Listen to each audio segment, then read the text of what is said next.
ঠেলে নিয়ে শরীরটা শেষ করে দিয়েছে, একেবারে ভেতরে একেবারে খোলা হয়ে গেছে। কিছু হলে আর শরীর সাফা করে না, কি খাওয়িয়েছে আল্লাহ জানে।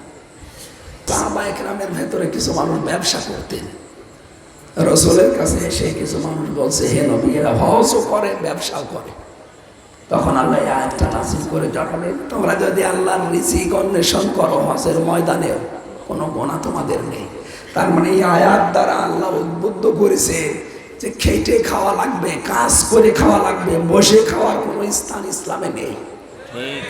আনতাবতাগু ফাদলাম মির রাব্বিকুম। এই জন্য মসজিদের ভেতরে মানুষ যখন প্রবেশ করে তখন আল্লাহর রহমত চায়, আর মসজিদ থেকে বের হওয়ার সময় মানুষ আল্লাহর ফজল চায়, রিজিক চায়। মসজিদে প্রবেশ করার সময় কি চায় বলেন বলেন? আল্লাহুম্মা আফতাহ লি আবওয়াবা রাহমাতিক, হে আল্লাহ তোমার রহমতের দরজা খুলে দাও। রহমত পাওয়ার জন্য যাওয়া লাগবে কোথায়? মসজিদে। আরো জোরে, মসজিদে নাকি মাজারে? মাজারে বাজারে কোনো জায়গায় রহমত পাবেন না। রহমত পেতে হলে যাওয়া লাগবে ঘর মসজিদে। এটা মসজিদ আল্লাহর রহমতের জায়গা। যত রহমতের দরজা সব খুলে দাও, কাজ শেষ, ওখান থেকে বের হয়ে যায়। মসজিদে বসে থাকার কাজ না, নামাজ পড়ার জন্য শুধু ফরজ নামাজ। কি নামাজ? আরো জোরে বলেন। এখানে একটা মাসলা বের হয়, কিছু মানুষ ঘরে নামাজ পড়তে চায় না। না, এটা ঠিক না। নফল সুন্নত নামাজগুলো আপনি ঘরে পড়বেন, ঘরটা যেন কবর হয়ে না যায়। কথা বুঝতেছেন? তাহলে নফল সুন্নত নামাজ কোথায়? আর মসজিদে? আরো জোরে, মসজিদে ফরজ নামাজ পড়ার সময় চেয়ারে বসে পড়বেন না। এলাকায় সব নেই। কোথায় পেয়েছেন নিয়ম? আপনি আল্লাহর সামনে দাঁড়াবেন ছোট হয়ে, আর চেয়ারে বসে চেয়ারম্যানের মতো। এখন বলেন আমি অসুস্থ। হ্যাঁ, আপনি অসুস্থ হলে চেয়ারে নামাজ পড়া লাগবে, কোথায় পেয়েছেন? আপনি যদি দাঁড়িয়ে নামাজ পড়তে অক্ষম হন, আপনি বসে পড়েন। বসে নামাজ পড়তে অক্ষম হন, আপনি শুয়ে পড়েন। শুয়ে ইশারায় পড়বেন, আমি সেজদা দিচ্ছি, আমি রুকু করছি। যদি শুয়েও পড়তে না পারেন, আপনার নামাজ মাফ। চেয়ারে বসে বসে বাবুগিরি করা লাগবে, এইটা পেয়েছে কোথায়? আপনার কারণে নামাজের কাতার বাঁকা হয়ে যায়। আমার মনে হয় এলাকায় নেই, এই জন্য আপনারা ঠিক করছেন। এটা আমার এলাকায় বেশি। আরে ভাই, আপনি এসেছেন ছোট হওয়ার জন্য আল্লাহর কাছে। আপনার মাজা ব্যথার, পায়ে ব্যথার দোয়াই দিয়ে আপনি একেবারে মনে হচ্ছে কে চেয়ারম্যান। ভণ্ডামি করার জায়গা পায় না। মাজুরের জন্য তো মাসলাই নেই। আপনি যদি মাজুরি হয়ে থাকেন, তা আপনি বাড়ি নামাজ পড়েন না কেন? কষ্ট করে আসা লাগবে কেন? ইসলাম অত কঠিন না। তাহলে রহমত পাওয়ার জন্য যাওয়া লাগবে কোথায়? বলেন। মসজিদে যেয়ে আপনি ফ্যান ছেড়ে দিয়ে বসে গল্প করবেন? এই কাজটা বন্ধ করা লাগবে। কিছু মানুষের কাজ নেই, কাম নেই, বাড়িতে হয়তো বউ গন্ডগোল করে, মসজিদে এসে ফ্যান ছেড়ে দিয়ে গল্প করছে। কারেন্ট বিল কি আপনার বাবা দেবে নাকি? উচিত কথাগুলো বললে অনেকে মনে মনে বরদোয়া দেশে হুজুরের গলা ভেঙে গিয়েছে, আরো ভেঙে যাক। বলছে স্যার হুজুর কথা বলতে না পারে, আল্লাহ ওর গলা আরো ভেঙে যাক। আমি আপনাকে বাঁচাতে চাই ভাই। কোন কারণে আপনি এসে মসজিদে বসে থাকবেন? আল্লাহ ফাদলাম মির রাব্বিকুম দিয়েছে। দেখেন, মসজিদে বের হওয়ার সময় এই দোয়াটা পড়া লাগে, আল্লাহুম্মা ইন্নী আসআলুকা মিন ফাদলিক। হে আল্লাহ, আমি তোমার কাছে ফজল চাই। ফজল মানে, ফজলের অর্থ 33টা। ফজল মানে অনুগ্রহ, ফজল মানে রিজিক, ফজল মানে কি? রিজিক তালাশ করার জন্য যাওয়া লাগবে জমিনে। কোথায়? আরো জোরে বলেন। আল্লাহ রাব্বুল আলামিন আমাদেরকে যেই দিন তৈরি করবেন, ফেরেশতাদেরকে কিন্তু এই কথাই জানিয়েছিলেন, ইন্নী জাইলুন ফিল আরদি খলিফা। অবশ্যই আমি জমিনে খলিফা পাঠাবো। কোন জায়গায়? বলেন বলেন। আল্লাহ কি বলতে পারতেন না ইন্নী জাইলুম ফিল খানকা খলিফা, যে খানকায় পাঠাবো খলিফা? আর যত খলিফা তৈরি হয় খানকায়, যত খলিফা তৈরি হয় মাজারে, এমনকি যারা চুল কাটে তারাও খলিফা, যারা কাপড় চোপড় সেলাই করে এরাও খলিফা। এত বড় একটা শব্দকে আপনি কোথায় লাগিয়েছেন? চুল কেটে দিচ্ছে, কাপড় সেলাই করছে, এমনকি ভিক্ষা করে, সে খলিফা। আল্লাহ বলেন আমি জমিনে খলিফা পাঠাবো। খানকা, মাদ্রাসা, মসজিদে নামগুলো আল্লাহ দিতে পারতেন, না দিয়ে ফিলার দিয়েছেন। আজ জমিনে খলিফারা নেই, এই জন্য জালেমরা জমিন ফাঁকা পেয়ে 180 মাইল বেগে চালাচ্ছে। আমরা আছি খানকার খলিফা হয়ে, আমরা আছি মাজারের খলিফা হয়ে, আমরা আছি জামা কাপড় সেলাই করার খলিফা হয়ে, আর জমিন পুরাটা ফাঁকা, জালেমরা মন মতো চালাচ্ছে।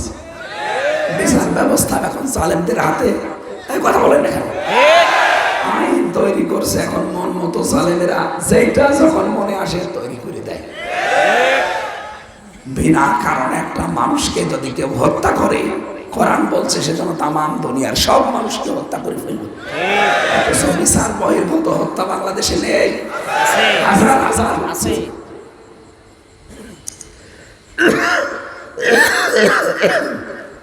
বিশ্ব নবীকে যেদিন আবু জেহেল হত্যার ষড়যন্ত্র করেছিল 24 জন মানুষ নিয়ে দারুন নদওয়ার বৈঠকে, কয়জন? ও নবীজিকে মেরে ফেলবে এই সিদ্ধান্ত নিচ্ছে। ওকে সিরিয়ার একজন মুরব্বী শয়তান, সিরিয়ার এক মুরব্বীর রূপ ধরে এসে বলেছে ওকে মেরে ফেলো, তাহলে কিচ্ছা খতম। আবু জেহেল সিদ্ধান্ত জানিয়ে দিল যে মেরে ফেলতে পারবে মুহাম্মদকে 100 লাল উট দেওয়া হবে। আমি কথা বোঝার জন্য বলছি, আই কি করে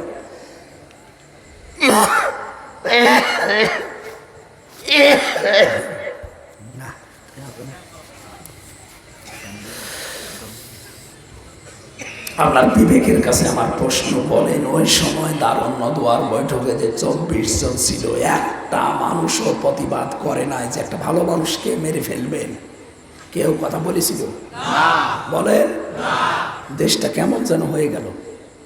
আজ একটা ভালো মানুষ উঠিয়ে নিয়ে চলে যাচ্ছে, কেউ কথা বলছে না।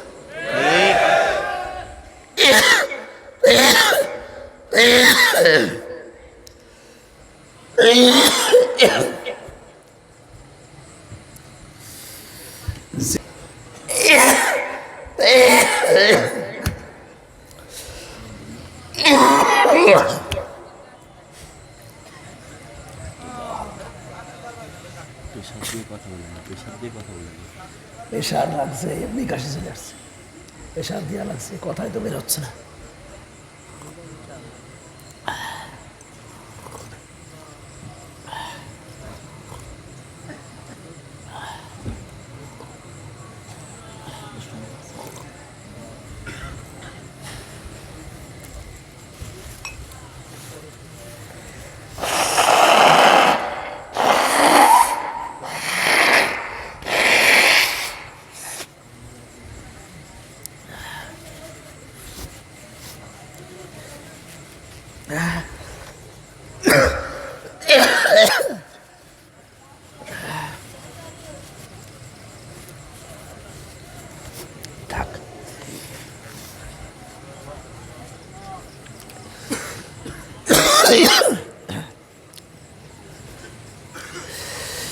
আমাদের ইমাম যিনি আবু হানিফা রহমতুল্লাহ আলাইহি জেল থেকে মৃত লাশ হয়ে বের হয়েছিলেন,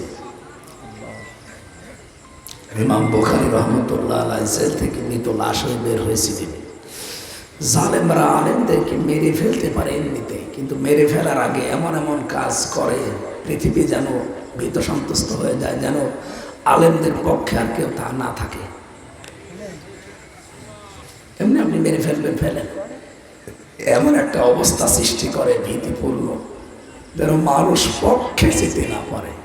ইমাম হোসাইন রহমতুল্লাহ রাদিয়াল্লাহু তাআলা আনহু ওই সময় তার পক্ষে কথা বলার মতো একটা মানুষও ছিল না, কিন্তু ইতিহাস লেখা আছে না? বলেন, ইতিহাস লেখা আছে। ইমাম হোসাইনকে বিজিত করে, নন্দিত করে ইতিহাস দেখিয়েছে।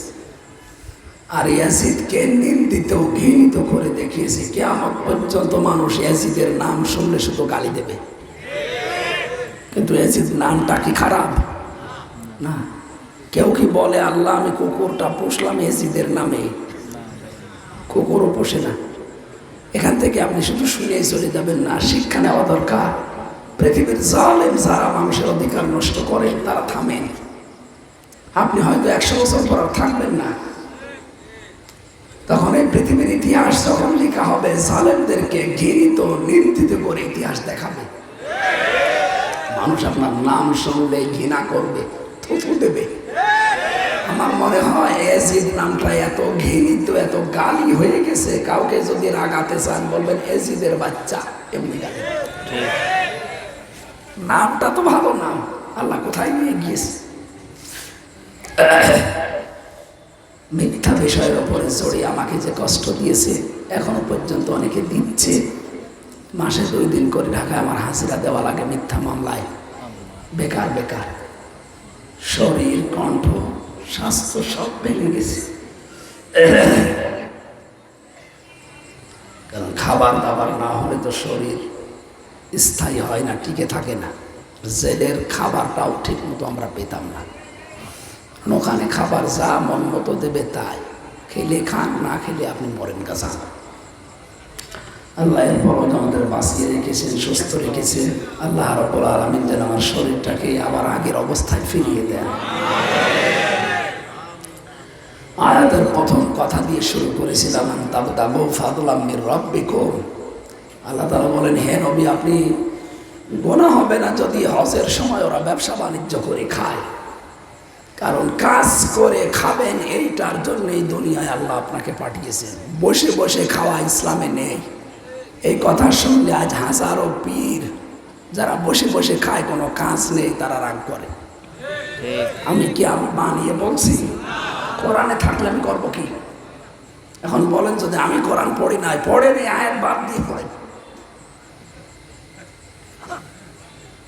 আপনি একটা আয়াত কোরআন থেকে বের করে দেখান যেখানে লেখা আছে কোন নবী এই পৃথিবীতে কাজ না করে খেয়েছে, দেখান। পৃথিবীর প্রত্যেকটা নবী কর্মঠ ছিল, কাজ করে খেত তারা। আমাদের নবী মুহাম্মদ রাসূলুল্লাহ ব্যবসা করে খেত। সুতরাং এখান থেকে মাসলা বের হয়, আপনি যত বড়ই লোক হন না কেন কাজ করা লাগবে আপনাকে। পৃথিবীর কোনো কাজ ছোট না। ঘর ঝাড়ু দেওয়া ছোট কাজ না, রাস্তা ঝাড়ু দেওয়া, পায়খানা পরিষ্কার করা ভালো কাজ। চুরি না করলে আর ফাঁকি না দিলেই হলো। বাংলাদেশে যারা দায়িত্বশীল যদি চুরি বন্ধ করে ফাঁকি দেওয়া বাদ দিয়ে কাজ করতো, এই দেশটা আরো এগিয়ে যেত। খালি কাজে ফাঁকি দেওয়া আর চুরি করা। আল্লাহ রাব্বুল আলামিন বলেন, ফাইদা কুদিয়াতিস সালাতু ফান্তাশিরু ফিল আরদি ওয়াবতাগু মিন ফাদলিল্লাহ ওয়াজকুরুল্লাহা কাসীরান লাআল্লাকুম তুফলিহুন।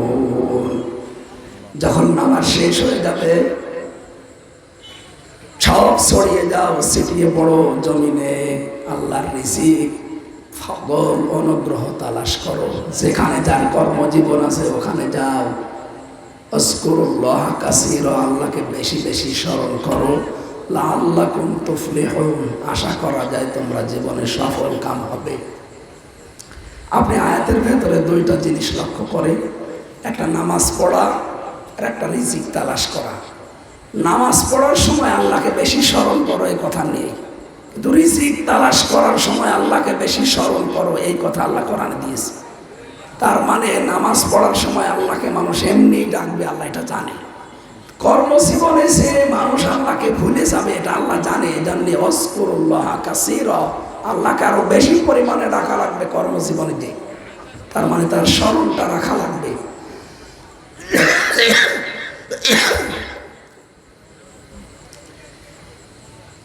আল্লাহ পাক বলেন, ফাইদা আফাতুম মিন আরাফাতে, যখন আরাফাতের কাজকর্ম শেষ হয়ে যাবে, ফাজকুরুল্লাহ, আল্লাহকে তোমরা স্মরণ করবে। ইনদাল মাশআরিল হারাম, মাশআরিল হারামের নিকটে।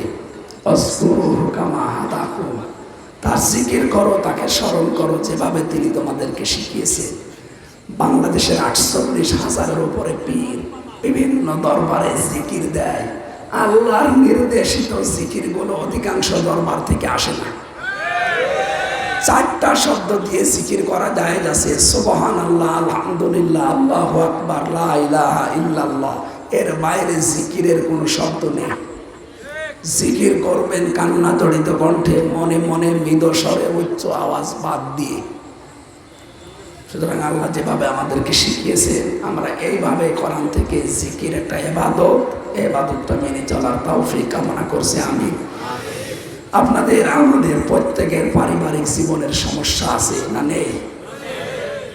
জেলখানার ভেতরে 3 বছরে আমি যা পেয়েছি 100 জনের প্রায় 60-65 জন শুধু পারিবারিক জীবনের কলহের কারণে জেলে। হয় স্ত্রীকে মেরে ফেলেছে অথবা আদামারা করে ফেলেছে। আমি ওখানে বসে বসে কিছু নোট করেছিলাম যে পারিবারিক জীবনে দাম্পত্য যে কলহ, এই পরকীয়া প্রেম এবং এটার সমাধান করার জন্য কি কি লাগবে 19টা পয়েন্ট বের করেছি। পারিবারিক জীবনের দাম্পত্য কলহ এবং এর সমাধান কি, আমি একটা বই এনেছি, বইটা নিয়ে যাবেন যাওয়ার সময়। যে স্ত্রীকে, মেয়েকে, নিজের বোনকে, ফুফুকে, মাকে দেবেন পড়তে। আশা করছে এটা পড়লে ওদের পারিবারিক জীবনের যে দাম্পত্য কলহ যেটা, এটা আস্তে আস্তে দূর হবে। এখন যিনি জল্লাদ আছে, মেন জল্লাদ যেটা মানুষকে ফাঁসি দেয়, ইলিয়াস, আগে ছিল শাহজাহান জল্লাদ, ও বের হয়েছে, এখন ওই ঢুকেছে। ও 17 বছর ছিল সৌদি আরবে, আর এখন 11 বছর জেলে, স্ত্রীকে হত্যা করে ফেলেছে। বলেন 17 আর 11 কত হয়?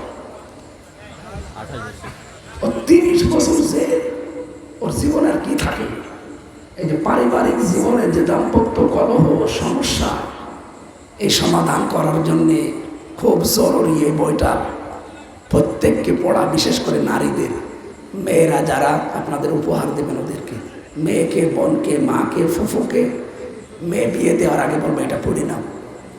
আমার এই স্টেজে মনে হয় আছে না, কোথায় যেন স্টেজে আছে, এখান থেকে নিয়ে যান। কলার অবস্থা এবং শরীর আমার মনে হয় সাপোর্ট করছে না। আগামীতে কোনো জায়গায় আসলে আমি মন ভরে কথা বলবো। শীতের সময় মাহফিল দেবেন, গরমের সময় মাহফিল হয় না।